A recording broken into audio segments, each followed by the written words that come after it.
The CoinDesk Spotlight is brought to you by Nexo, the place to earn on Bitcoin, Ethereum, and more. The metaverse is quickly becoming one of the most trendy buzzwords to put in this year's pitch deck. Over the next 5 years, even CEO Mark Zuckerberg predicts Facebook will transition from being a social media company to a metaverse company. Joining us now to discuss is Chief Metaverse Officer Kathy Hackle at VR consulting firm Futures Intelligence Group. Welcome to the show, Kathy. So the metaverse, for those uninitiated, is the virtual world on 3D platforms like Decentraland and Roblox, where your physical form is transported into a digital one, and you can socialize, buy and sell virtual real estate, clothing, and social experiences. So, Kathy, who is using this world right now, and how developed is it? Yeah, I'm excited to be here. So a lot of different people are using, metaverses right now. And I think that we need to kind of look at the metaverse as a broader picture, not just virtual worlds. We need to think about it as the future of the internet in some ways, right?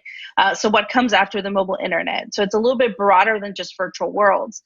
But currently you have, lots of people investing lots of money, in these virtual worlds, whether it is NFTs or whether it is virtual real estate in the form of an NFT.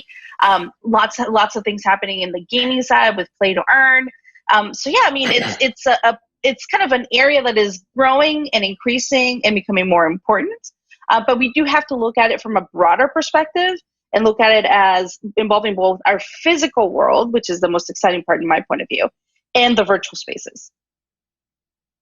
So right now, the metaverse is still sort of considered this kind of cool thing that is very new and a little bit on the edges. Like a lot of people don't understand it or know how to access it. But as Christine mentioned, Facebook has been in the game since the beginning, and they're talking about kind of amplifying their efforts. So is this just going to kind of become a repeat of what's happened to social media, where Facebook basically comes and colonizes the metaverse, and not just Facebook, but Facebook and other big companies like that?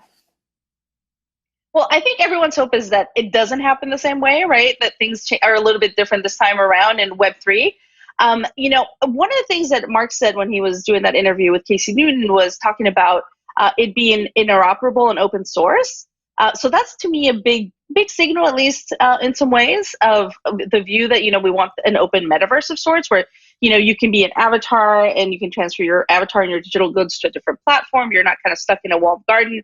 Whether that happens, that's still too, we still don't know. It's too early. But I do want to let people know what, the metaverse is a sci-fi term, a term that comes from sci-fi, but it's really about thinking about Web 3.0, about connecting people, places, and things, and kind of where we're heading. And it's really about digital ownership as well, which is really exciting.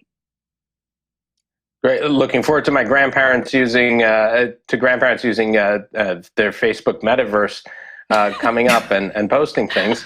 But what does this all mean for crypto? So how's the tie-in? Can you expand a little bit on that, the tie-in from this world to crypto?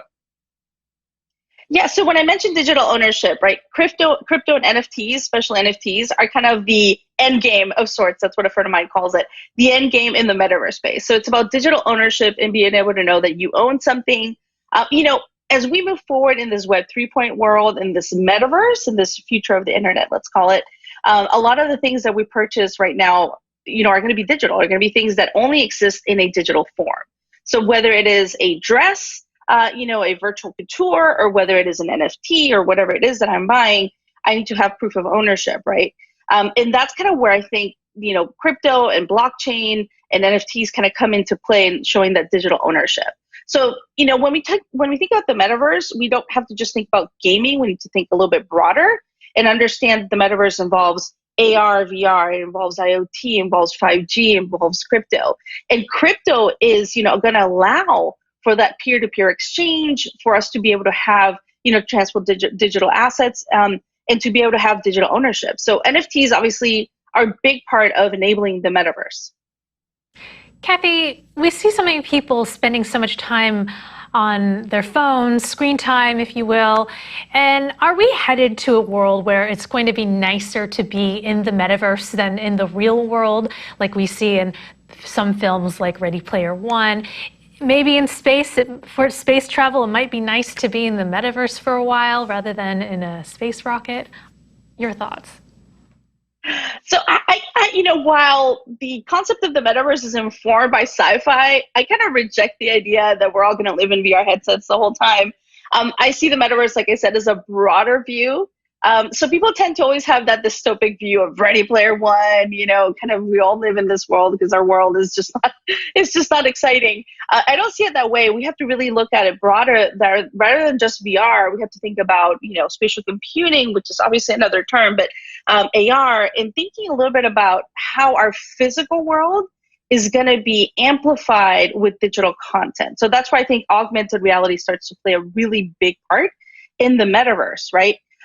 So I definitely urge caution and have people, not necessarily think so dystopian, but think a little bit broader and about breaking free from our phones and our computers and having digital content in front of us that could be really exciting, could make our physical world, even more enjoyable.